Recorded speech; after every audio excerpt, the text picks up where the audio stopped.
The galley air was stagnant, heavy with recycled coffee. Captain Julian Thorne's hand felt heavy on my forearm, a casual, lingering claim that didn't belong to him. "You need to relax, darling," he laughed, too loud for the small room. Across the table, Dr. Megan Walker went perfectly still. Her eyes tracked his fingers on my skin with the cold intensity of a predator assessing a threat.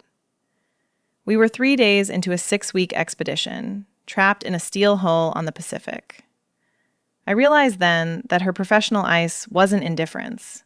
It was a dam, barely holding back a flood. To understand the violence of that look, you have to understand the architecture of our silence. Dr. Megan Walker isn't just a marine biologist. She is an institution. She is the world's leading authority on deep-sea bioluminescence, a woman who understands how to make things glow in the crushing dark. She operates with a terrifying intelligence that strips away everything non-essential, leaving only the raw data and the mission. For 2 years, I have been her lead researcher. I am her shadow, her hands, her extension. Our schedule is grueling, 18-hour days cataloging specimens, analyzing bathymetric data, and running the ROVs until our eyes burn. But in that exhaustion, we built a language that didn't require speaking. The intimacy of our work is deceptive. To the outside world, it looks like rigorous science. To me, it feels like devotion. The most charged moments happen on the aft deck, amidst the hiss of compressors and the salt spray. Before every dive, she inspects my gear personally. It is a non-negotiable ritual. She steps into my personal space, effectively erasing the rest of the crew. The world narrows to the span of her shoulders and the scent of neoprene and expensive moisturizer. She checks the seals on my dry suit, her fingers tracing the seams with agonizing slowness, testing the integrity of the rubber against my skin. She tightens the straps of my buoyancy control device, pulling me forward until I am off balance, falling slightly into her. "Steady," she murmurs, her voice low and vibrating against my chest. It is a command, but it lands like a caress. She tests my regulator, watching my chest rise and fall, counting my breaths until they sync with her own. She checks the weighted belt at my hips, her knuckles grazing my waist, checking the quick-release mechanism with a thoroughness that leaves my skin burning beneath the suit. There is a specific, heavy texture to her authority. When she adjusts my mask, her thumbs graze my temples, lingering just a second too long. She demands absolute precision, and I give it to her, surrendering control because I trust her with my life. Literally. At 300 feet down, she is my only tether to the surface. That reliance created a submission in me that borders on worship. I anticipate her needs before she voices them. I know which scalpel she wants by the tilt of her head. I know when she's thirsty, when she's frustrated, when the data pleases her. We exist in a bubble of high-pressure competence. To an outsider, she is the brilliant, untouchable Dr. Walker. To me, she is the gravity keeping me grounded. She never spoke of her personal life, and I never asked. We simply existed in the work, in the charged silence of shared focus. The lab was our sanctuary. The hum of the filtration systems, the blue glow of the tanks, the smell of preservation fluid. It was a domesticity we never named. I convinced myself that the electricity I felt when our hands brushed over a microscope slide was one-sided. I told myself that the way she stood guard while I prepped samples was just mentorship. She was my boss. The boundaries were etched in stone, or so I thought. I respected the distance she placed between us, even as I craved the moments she closed it.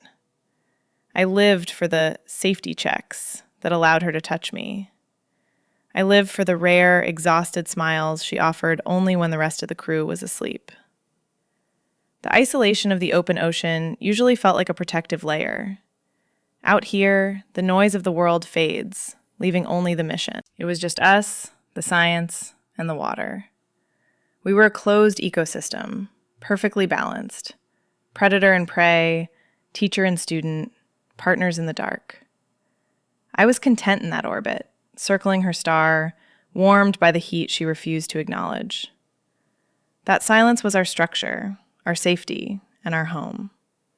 The vastness of the Pacific wasn't lonely. It was private. It held us together in a suspension of reality where only her approval mattered. Until the expedition leader decided to join our leg of the voyage. Captain Julian Thorne was the intruder in our carefully balanced ecosystem. If Megan was the crushing, silent pressure of the deep, Julian was a surface storm, loud, chaotic, and relentlessly bright. He was strictly an operational hire, brought on to manage the logistics of the ship while we focused on the science. But he refused to stay in his lane.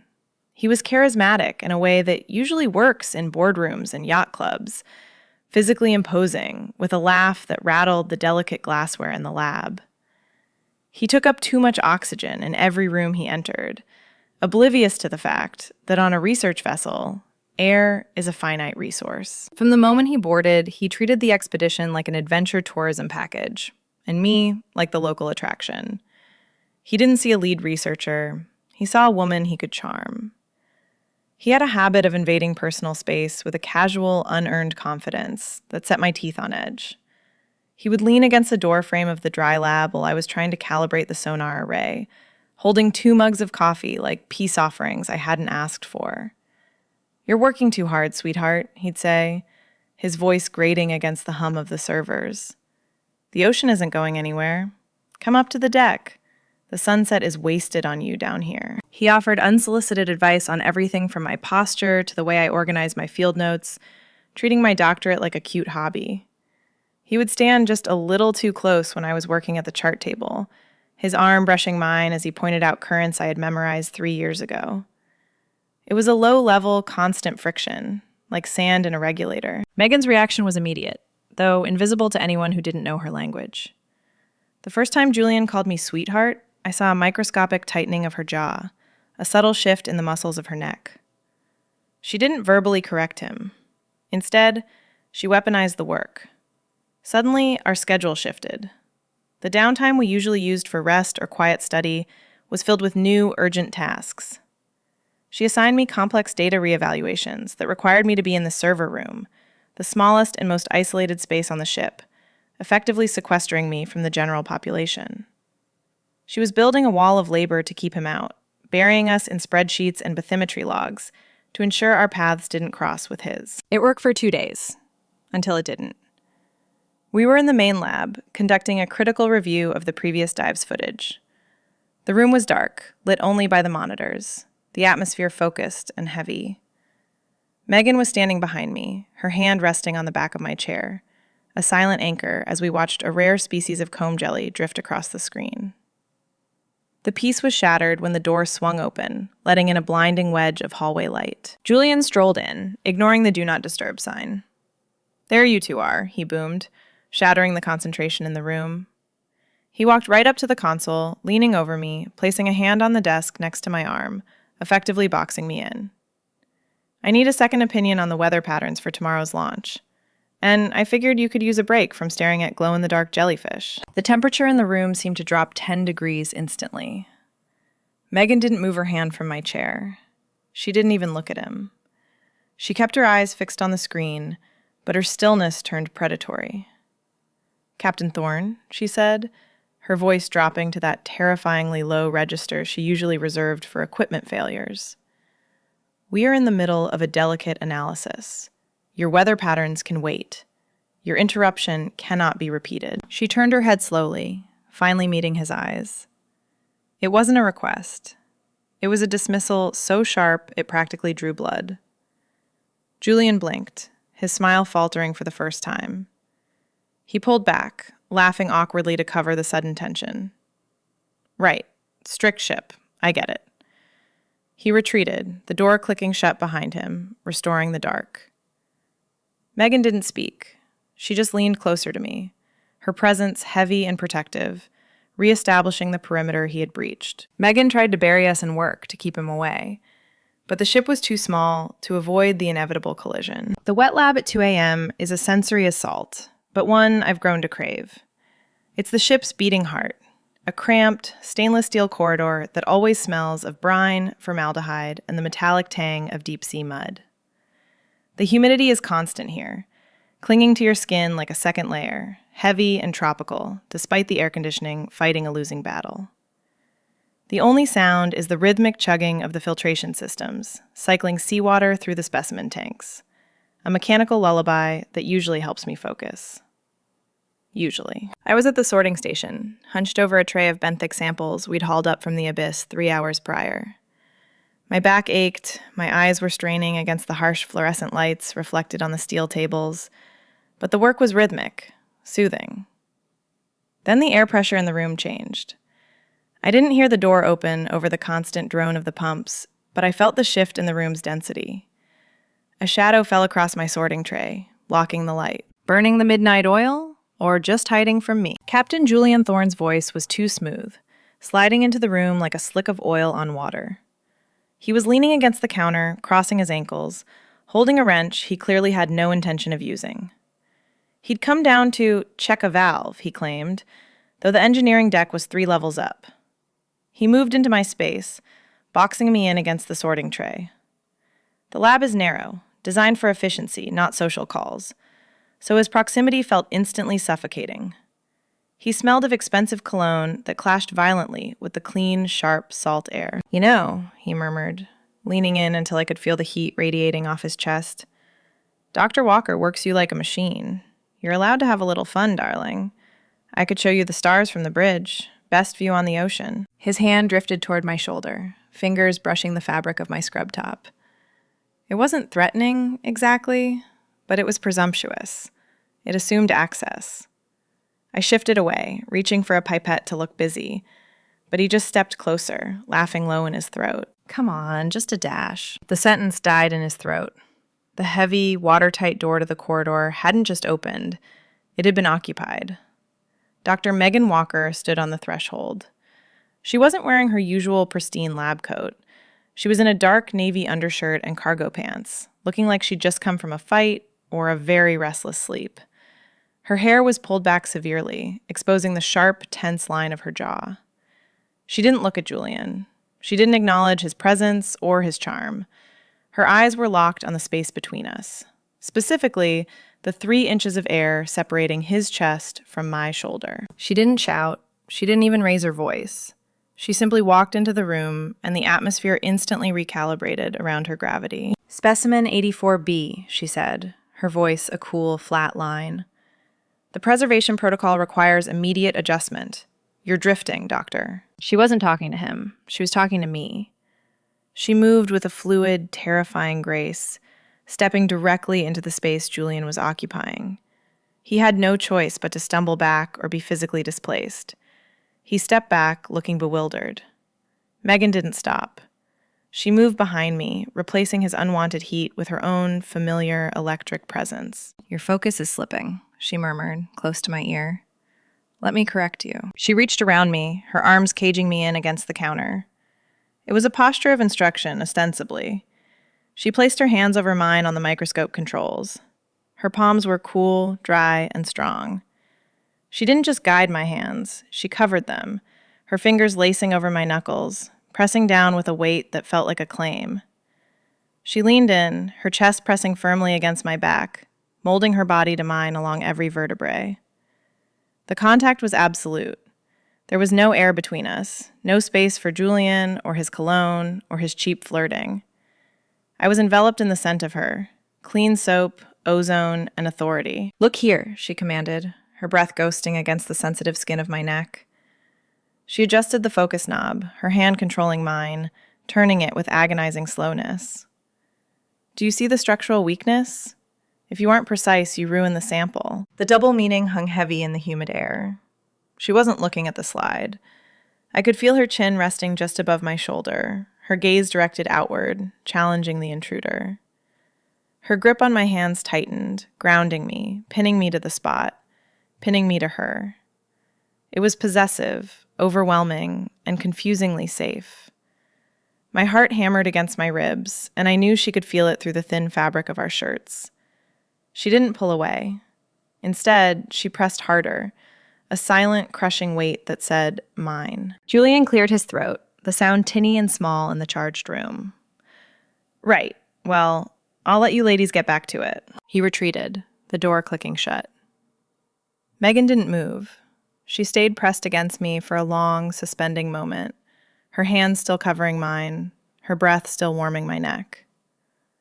The message was clear to me, written in the pressure of her body against mine, but Julian treated it like a challenge rather than the warning it was. The preparation for a night dive always carries a specific, charged weight.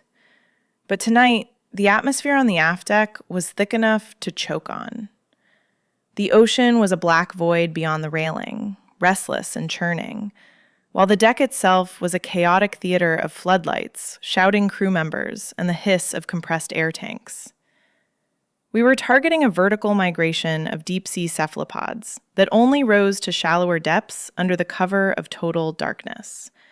It was dangerous, high-precision work, the kind that usually required absolute focus. Instead, the air crackled with a static tension that had nothing to do with the mission, and everything to do with the man standing by the dive locker. Captain Julian Thorne had decided that his oversight extended to the water. He stood by the rack of tanks, already zipped into a wetsuit that looked brand new, flashing a charming, easy smile that felt entirely out of place amidst the serious preparation of the science team. As I reached for my regulator, he stepped into my path, blocking my access to the gear bench. "I've cleared it with the dive safety officer," Julian announced, loud enough for the entire deck crew to hear. He picked up my tank, testing its weight with a showy flex of his arm. "I'll be your dive buddy tonight, darling. Deep water makes people nervous. I figure you could use a strong pair of hands to keep you steady if things get murky down there." He winked, actually winked, and moved to help me into my buoyancy control device. It was a performance of gallantry that made my skin crawl. He wasn't offering safety. He was offering ownership. "Put the tank down, Captain." Dr. Megan Walker didn't shout, but her voice cut through the noise of the deck like a diamond cutter through glass. She stood by the transom, fully geared up, her silhouette sharp and imposing against the floodlights. She held a slate in one hand, her knuckles white where she gripped the plastic. She didn't look at Julian. She looked at the tank in his hands, as if it were contaminated. "The roster has been set for 6 hours, Megan said, her tone icily bureaucratic, but underscored with a vibrating threat. "This dive requires specific expertise in bioluminescent identification. You are not qualified to distinguish between a target specimen and drifting debris. You would be a liability, not an asset." "I'm a master diver, Megan," Julian bristled, his smile tightening into a thin line. "I think I can handle a little jellyfish hunt." "It is not a hunt. It is a transect," she corrected, stepping forward. She moved with the heavy, deliberate grace of someone who owned every inch of the ship. She took the tank from his hands, not snatching it, but relieving him of it with a firmness that left him empty-handed and foolish. "And Nay is my lead researcher. Her data collection is synchronized with my own. She dives with me. That is not a request." She turned her back on him, effectively erasing him from existence, and focused entirely on me. "Gear up. We're burning time." The dive prep that followed was a masterclass in possessive authority disguised as safety protocol. Usually, a buddy check is a quick, functional exchange. Confirm air, confirm weights, confirm releases. Tonight, Megan slowed time. She stood directly in front of me, forcing me to look up at her. The rest of the crew faded into the periphery. The noise of the deck became a distant hum. "Eyes on me," she murmured, stepping into my personal space until the toes of our boots touched. She reached out to check my chest strap, her fingers brushing the sensitive skin just above the neoprene collar. She didn't rush. She traced the line of the buckle, testing the tension with a slow, deliberate pull that pulled me slightly toward her.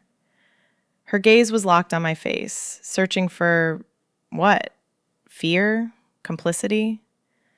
She moved to my regulator, taking the mouthpiece in her hand. She purged the line, the sudden hiss of air startlingly loud between us, then leaned in close, her face inches from mine. "Breathe," she commanded softly. I took a breath from the regulator, my eyes locked with hers. She watched the rise and fall of my chest with an intensity that felt like she was counting my heartbeats. She reached down to check my weight belt, her hands firm on my hips, grounding me. She gave the belt a sharp tug, checking the security, but her hands didn't leave my waist immediately. They lingered there, heavy and warm, even through the layers of gear, a physical anchor keeping me from drifting. It was a claim. "I keep you safe," her touch said, I keep you breathing. You belong to the dark, and you belong to me. You're good, she said, her voice dropping to a rough whisper that shivered down my spine. She finally stepped back, breaking the spell, but the heat of her proximity remained. We rolled backward off the boat and into the silence. The transition was instant, from the chaotic noise of the surface to the crushing velvet quiet of the Pacific. We descended into the black, our dive lights cutting narrow beams through the gloom. At 60 feet, the world was nothing but shadow and particle snow. Julian was a memory, up there in the air and light. Down here, it was just us. Megan swam beside me, a sleek, powerful shadow. Every few minutes, she would reach out and grip my forearm. Not a quick check, but a sustained hold. Her gloved hand would wrap around my wrist, squeezing tight, tethering me to her side. In the blue glow of the bioluminescence, I could see her eyes behind the mask, wide and fierce, watching me constantly. She wasn't just checking my air. She was making sure I was still hers. We surfaced 40 minutes later to a calm sea, the water slick and oily under the moon, but the pressure in my chest hadn't equalized. If anything, the air on the boat felt thinner than before. The observation deck was a cage of humidity. The Pacific was flat, a sheet of obsidian stretching into nothing, reflecting the scatter of stars above. I stood at the rail, trying to wash the phantom sensation of the wet lab off my skin, trying to regulate a heart rate that hadn't settled since the dive. The silence was heavy, thick with the heat rising off the dark water. It was supposed to be a sanctuary, a place where the crushing pressure of the mission couldn't reach. Then the heavy steel door creaked, and the peace shattered. Thought I'd find you here. Julian didn't wait for an invitation. He leaned against the railing beside me, too close, holding a bottle of wine by the neck and 2 tumblers. The glass clinked, a sharp, domestic sound that had no place in the operational zone. You looked like you needed to unwind. Dr. Walker runs a tight ship, but even machines need oil, right? He poured the wine without asking. The smell of cheap Merlot mixed with the salt air, cloying and sweet. I didn't take the glass. I kept my hands on the railing, knuckles white, staring at the horizon. I'm on watch, Captain. No alcohol. Technically, the junior officer is monitoring the radar, he laughed, stepping closer. The space between us evaporated. You're just observing. And I'm observing you. He set the glasses down on the flat top of the railing. The air felt suddenly very small. He turned toward me, his back to the ocean, blocking my view of the water. You've got a loose strap here, he murmured. His voice dropped an octave, aiming for intimacy but landing on sleazy. Let me. Before I could step back, his hands were on me. He reached for the collar of my windbreaker. His fingers brushed the sensitive skin at the nape of my neck, lingering there. It wasn't a fix. It was a caress. His thumb traced the line of my pulse, heavy and presumptuous. The heat of his hand was damp, suffocating. I froze, not out of fear, but out of sheer shock at the audacity. There, he whispered, leaning in, his breath warm and wine-scented on my face. Better. Step away from my researcher. The voice didn't come from the door. It came from the shadows of the bridge wing, low and vibrating with a terrifying calm. Julian flinched, his hand jerking away from my neck as if he'd been burned. Dr. Megan Walker emerged from the darkness. She moved with a silence that was unnatural for a steel deck. She wasn't looking at his face. She was looking at his hand, the hand that had just touched me. Her expression was completely blank, stripped of all emotion, which made it infinitely more terrifying. It was the look of a scientist observing a specimen that needed to be dissected. Dr. Walker, Julian stammered, his charm failing him. Just fixing a wardrobe malfunction. Helping out. You are on the observation deck of a research vessel in international waters, Megan said. She walked forward, her boots making no sound. She didn't stop until she was standing in the small triangle of space between us, forcing Julian to step back toward the open deck. You are holding alcohol during an active watch cycle, and you are touching a member of my scientific team without her consent. We were just talking, Megan. Don't be such a... Do not finish that sentence, she cut him off. Her voice was soft, silky, and lethal. You are here to facilitate logistics, Captain, not to distract my lead researcher with cheap wine and cheaper advances. If I see you touch her again, if I see you even look at her as anything other than a colleague, I will file a formal complaint with the Maritime Board that will strip you of your license before we dock in Honolulu. Do you understand the precision of my threat?" The silence that followed was absolute. The ocean held its breath. Julian looked at her, then at me, his face flushing red in the moonlight. He snatched the bottle from the railing. "Understood," he spat, turning on his heel. "You're welcome to the Ice Queen, darling. Good luck with the frostbite." He stormed off, the door slamming behind him. The echo rang out, then faded, leaving us alone in the humid dark. Megan didn't move. She didn't turn to look at me immediately. She stood perfectly still, her profile sharp against the stars, her chest rising and falling in a rhythm that was slightly too fast. Then, slowly, she turned. She didn't ask if I was okay. She didn't apologize for the scene. She stepped closer, invading the space Julian had just vacated, reclaiming the air. She reached out, her hand hovering for a second before her fingers brushed the collar of my jacket, the exact spot Julian had touched. She didn't fix the strap. She just let her fingertips rest there, hovering over my pulse, erasing his ghost with her own trembling heat. Her eyes were dark, dilated, and unflinching. "He doesn't know," she whispered, her voice rough, "that you don't like red wine." It was a terrifyingly intimate detail to remember. And as she pulled her hand away, the air between us charged, heavy with the realization that she had been watching me closely enough to know everything. Julian retreated, laughing it off, but Megan didn't move, her gaze fixed on the spot where he had touched me. The interior of a deep-sea submersible is the most intimate space on Earth. It is a titanium sphere, barely 6 feet in diameter, designed to withstand pressures that would crush a nuclear submarine like a soda can. Inside, there is no such thing as personal space. You are surrounded by panels of glowing instrumentation, oxygen scrubbers, and the terrifying reality that you are about to drop 2 miles into the abyss. There are no seats, just a padded bench where you sit shoulder to shoulder, knees drawn up, legs inevitably entangled. It is a mechanical womb, smelling of recycled air, lithium grease, and the specific, sharp scent of adrenaline. Usually, the pre-dive checklist is a meditative liturgy. Megan calls out the systems, I verify the readouts. It is a rhythm of trust. But today, the sphere felt smaller than usual. The air was thick, charged with the residual static of the confrontation on the deck. Megan was vibrating. I could feel the tension radiating off her body where her arm pressed against mine. She wasn't just thorough, she was manic. "Oxygen partial pressure," she snapped, her fingers flying over the console. 0.21, nominal, I replied, watching her profile. She was pale in the red glow of the instrument lights, her jaw set so hard a muscle feathered near her ear. "Check it again," she ordered, reaching across me to tap the gauge herself, her chest brushing my shoulder. "The sensor drift on this unit is unacceptable. If we lose calibration at depth, we're breathing poison. I checked it 3 times, Megan. It's perfect." "It's not perfect until I say it's perfect," she hissed, unbuckling her harness to lean further over the console. The movement forced her into my lap, her thigh pressing hard against mine. In the cramped space, it was an embrace, disguised as a technicality. She was checking valves that hadn't moved in 10 years.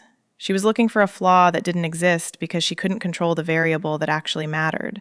I reached out and covered her hand with mine. Her skin was cold, her pulse hammering against my palm like a trapped bird. "Megan, stop." She froze. For a second, the only sound was the hum of the inverters and our synchronized breathing. She didn't pull her hand away. She stared at the pressure gauge as if it held the secrets of the universe. But her focus was gone. "The systems are fine," I said softly, tightening my grip on her hand. "The sub is fine. I'm fine. What is actually wrong?" She let out a breath that sounded like a structural failure. She slumped back against the padding, the fight draining out of her, leaving her raw and exposed in the red light. She didn't look at me. She looked at our tangled legs, at the way our bodies were forced into this necessary intimacy. "I hate him," she whispered. The confession was so quiet I almost missed it over the fan noise. "I hate the way he says your name. I hate the way he walks into a room and thinks he has the right to occupy your space." She turned her head, her eyes dark and unguarded. "I almost scrubbed the mission this morning. I had the paperwork ready. Mechanical failure, crew illness, anything to keep us at the surface." "You would cancel the dive? The data we've been chasing for 2 years?" "I didn't want to cancel the dive," she corrected, her voice dropping to a rough murmur. "I wanted to transfer you. I drafted a request to move you to the support vessel, to get you off this ship, away from him." The admission hung in the recycled air, heavy and terrifying. She had been willing to sabotage her own life's work, to dismantle the team she had spent years building, just to sever the line of sight between Julian and me.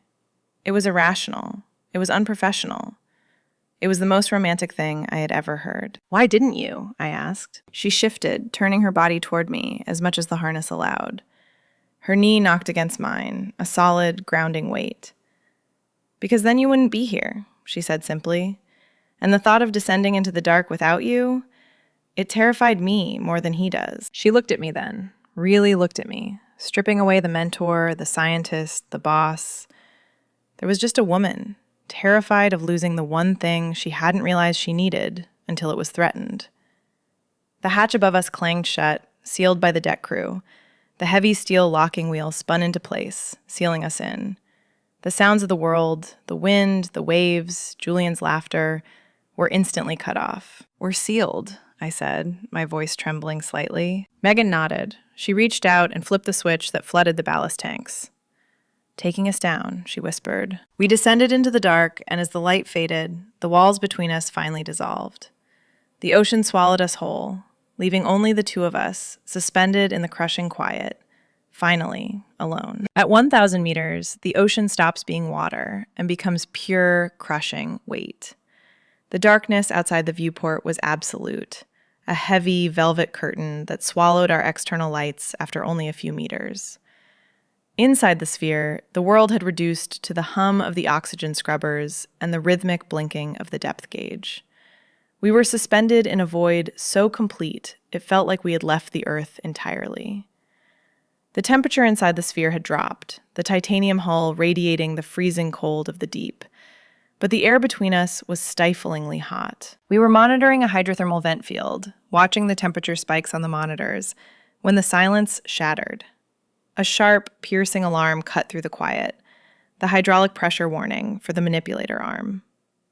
It wasn't a catastrophic failure, not yet, but at this depth, even a minor variance can cascade into a structural compromise. The red emergency lighting kicked in automatically, bathing the interior of the sphere in the color of a warning, turning Megan's skin a deep crimson shade. My heart rate spiked instantly. I reached for the manual override panel, my fingers trembling. The claustrophobia I usually manage with ease suddenly wrapped around my throat. The walls of the sphere felt like they were contracting, the miles of water above us pressing down with physical force. I fumbled with the toggle switch, my breathing turning shallow and ragged. Panic is the real killer in a submersible. It uses up oxygen faster than the scrubbers can clean it. "Stop." The command didn't come from across the sphere. It came from right beside me. I heard the sharp, metallic click of a harness unbuckling. Megan had released her restraints. In a space this small, that was a violation of every safety protocol she had written, but she didn't care. She leaned across the center console, ignoring the flashing red lights on her side of the board. She wasn't looking at the hydraulics. She was looking at my hands. "You're shaking," she murmured, her voice cutting under the noise of the alarm. She placed her hand over mine on the override switch. Her skin was cool, steady, a shocking contrast to my damp palms. She didn't push my hand away to take control. She pressed down on it, grounding me. She leaned further in, her body forming a shield between me and the terrified blinking of the console. In the crimson light, her eyes were black pools, dilated and unflinching. "Look at me," she ordered.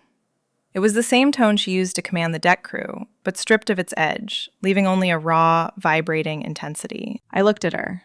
Her face was inches from mine. I could feel the warmth of her breath on my cheek, smell the scent of her, clean soap and adrenaline, over the metallic tang of the recycled air. "We are fine," she whispered, her thumb stroking the back of my hand, a slow, rhythmic motion that felt synchronized with my pulse.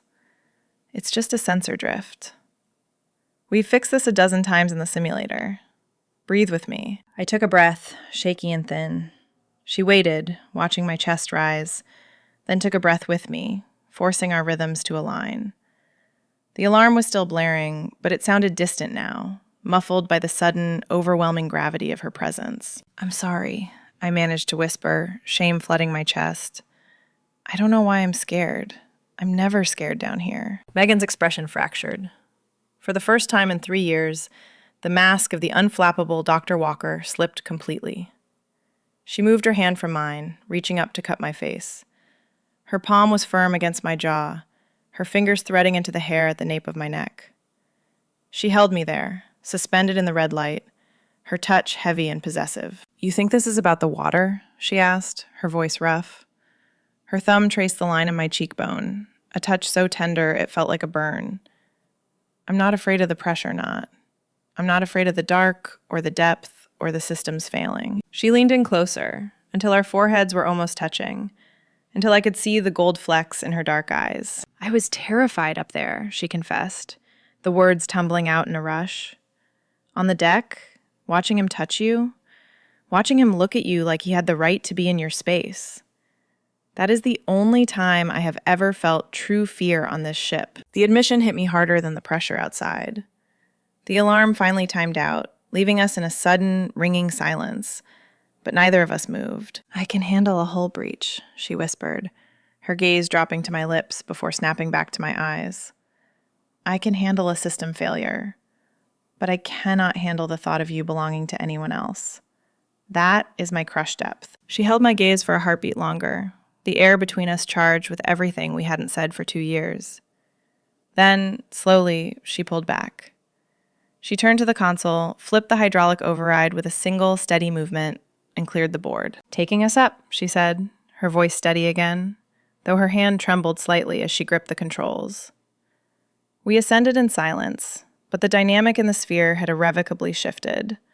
The professional distance was gone, crushed under the weight of the water and the truth. The ocean doesn't like to give back what it takes, and surfacing that night felt like fighting our way out of a throat that was trying to swallow us whole. We breached into chaos.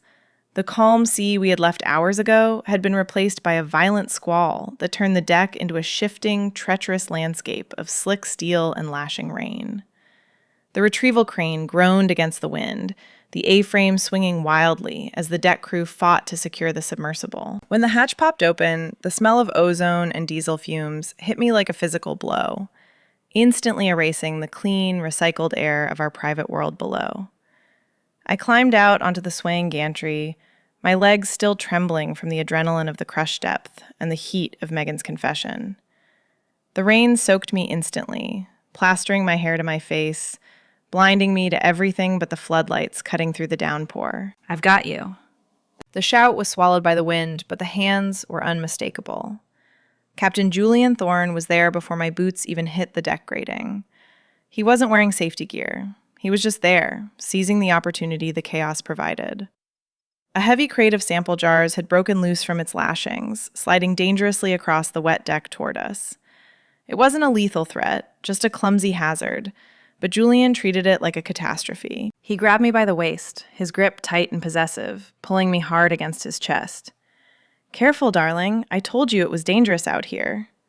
His hands were too high, his fingers digging into my ribs under the pretense of steadying me. He wasn't rescuing me from the crate. He was using the storm to finish what he'd started on the observation deck. I tried to pull back, but the deck pitched violently to port, throwing me off balance and deeper into his hold. He laughed, a sound that grated against my nerves, tightening his grip. "Don't fight it. I'm the only thing holding you up." He never finished the thought. Dr. Megan Walker didn't climb out of the sub. She erupted from it. She hit the deck with a terrifying, focused violence that ignored the swaying ship and the sliding cargo. She didn't shout a warning. She didn't call for the deckhands. She simply launched herself into the space between us. She grabbed the collar of my windbreaker with one hand and the back of my belt with the other, ripping me out of Julian's grasp with a strength that shouldn't have been possible. She didn't pull me away. She pulled me in. She spun me around, slamming my back against the railing, and then immediately caged me in with her own body. She stood with her back to the storm, shielding me completely from the wind, the rain, and him. Her hands slammed onto the railing on either side of my waist, locking her elbows, creating a fortress of bone and muscle that no one could breach. She was breathing hard, her chest heaving against mine, her eyes wild and dark in the strobe of the lightning. Julian stood frozen, his hands still raised in the empty air where my waist had been. He looked at Megan's back, at the absolute, immovable line of her shoulders, and the color drained from his face. He looked at me, peering out from the shelter of her body, and he finally saw what he had been too arrogant to recognize before. This wasn't mentorship. This wasn't a professional dispute. This was a claim. He lowered his hands, the charm finally washing away in the rain, leaving him looking small and defeated. He stepped back, nodding once, a tight, jerky motion, and disappeared into the gray curtain of the storm. Megan didn't watch him go. She didn't care. She kept me pinned there until the deck stabilized, her gaze scanning my face, checking my eyes, my breathing, the pulse at my throat. "Move," she commanded, her voice low and rough. She didn't let go of me. She kept one hand firmly on the small of my back, guiding me through the labyrinth of the deck, past the staring crew, and down the companionway. We dripped seawater onto the linoleum, leaving a trail of evidence that led straight to my quarters. We didn't speak in the corridor. The air was charged, heavy with the electricity of the storm and the violence of her protection. When we reached my cabin, she didn't wait for an invitation. She followed me inside and turned the lock with a definitive metallic click that shut out the ship, the mission, and the world. "Sit," she ordered, pointing to the edge of the bunk. I sat. I was shivering, though I wasn't cold. Megan stood over me, water dripping from her hair onto her nose. She reached out and took my wrist, the one Julian had grabbed, and turned it over in her hands. Her touch was different now. In the lab, it was precise. On the dive deck, it was authoritative. Here, in the quiet of the cabin, it was desperate. "Did he hurt you?" she asked, her thumb tracing the bone of my wrist, searching for bruises that hadn't formed yet. "No," I whispered. "You got there in time." "I will always get there in time," she murmured. She dropped to her knees between my legs, ignoring the wet floor, bringing her face level with mine. She reached for the zipper of my windbreaker. "You're soaking wet. You'll catch hypothermia. We need to get this off." It was a valid medical concern. It was also a lie. We both knew the cold wasn't the danger anymore. The heat radiating from her hands as she peeled the wet nylon from my shoulders was enough to burn the ship down. There was no more need for excuses about safety checks or equipment maintenance. The storm outside was nothing compared to the one breaking inside the room. The sun that broke over the horizon the next morning didn't just dry the decks. It illuminated a completely new world. The storm had washed away the humidity and the pretense, leaving the ship scrubbed clean and raw. Walking into the galley felt like stepping onto a different vessel. The crew, usually a noisy bunch of roughnecks, seemed to move with a quiet respect, sensing the seismic shift in the ship's hierarchy. They didn't know exactly what had happened behind the locked door of my cabin, but they knew the dynamic had irrevocably changed. The air wasn't heavy with tension anymore. It was settled. Captain Julian Thorne was the first casualty of the new order. I found him in the mess hall, staring into a black coffee.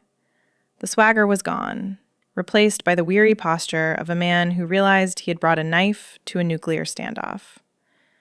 When I walked in, he didn't offer a charming smile or a sleazy comment. He didn't call me darling. He simply nodded, a stiff, formal acknowledgement of defeat that looked painful on him, and returned his gaze to his cup. Later, I saw the transfer request on the comms console. He had asked to be moved to the logistics support vessel for the final leg of the voyage. He was retreating to safe waters, away from the predator who had finally shown her teeth. But the true transformation lived in the wet lab. We returned to the work because the science doesn't stop for revelations, but the rhythm was entirely new. Megan stood at the sorting table, but the rigid, calculated distance was gone. She didn't stand across from me. She stood beside me, her hip brushing mine as we worked. The safety checks that used to be our only excuse for contact were replaced by open, deliberate possession. When she passed me a sample vial, her fingers lingered on my wrist, tracing the pulse point. Not to check my heart rate, but to feel the life she had claimed. The crew saw it too. When a deckhand came in to check the filters, Megan didn't pull away. She kept her hand resting on the small of my back, a warm, heavy weight that marked her territory. She answered his questions with her usual terrifying competence, but she didn't move an inch. She was broadcasting a signal clearer than any high-frequency sonar. This is mine. The breaking point of the old world came over the navigation charts. We were plotting the coordinates for the final submersible run, the large bathymetric map spread out across the central table. The room was quiet, filled only with the hum of the servers and the sound of our breathing. Megan leaned over the map, her shoulder pressing firmly into mine, her body heat radiating through our clothes. She traced a line along the abyssal ridge, her finger stopping at a coordinate near the drop zone. "The currents are stable here," she murmured, her voice low and rough, close enough that her breath stirred the hair at my temple. "It's a good foundation." "For the sensors?" I asked, turning my head. Our faces were inches apart. I could see the fatigue in her eyes, but also the peace. "For the future," she corrected, her gaze dropping to my lips. She didn't pull back. She leaned in, her voice a secret shared in the dark. "When we dock in Honolulu, I'm not renewing the lease on my apartment. It's too far from yours. I'm done with logistics that keep us apart." The admission was quiet, but it hit with the force of a rogue wave. She wasn't just plotting a dive, she was plotting a life. In that moment, the last piece of the puzzle clicked into place. I realized that the mentor persona, the coldness, the terrifying standards, the professional distance, had never been about keeping me out. It had been a containment field. She had loved me safely from behind the wall of her authority, terrified that letting me in would destroy the work, until the threat of Julian forced her to realize that the work meant nothing if she lost me. "No more separate cabins?" I whispered, the hope rising in my chest. Megan smiled, a rare, unguarded expression that made her look younger and infinitely softer. She reached up, tucking a strand of hair behind my ear, her touch lingering on my cheek. "No more separate anything," she promised. "I'm done with the quiet." The expedition was far from over. We still had weeks of darkness and pressure ahead of us, but the real discovery had already been made. We weren't just mapping the ocean floor anymore. We were mapping the territory of us. And for the first time, the map had no boundaries. We stood at the stern that evening, watching the white wake churn into the dark Pacific. The ocean is vast, dangerous, and entirely indifferent to our small human plans. It can crush you in an instant or swallow you whole without a trace. But as Megan's arm wrapped around my waist, pulling me back against her chest in the cooling air, I knew we were safe. We had found the only thing that survives the pressure. The connection between us wasn't just a tether anymore. It was the anchor. The door clicked shut behind her. There was no going back now. If you've ever found clarity in the middle of a storm, subscribe and tell me your story in the comments.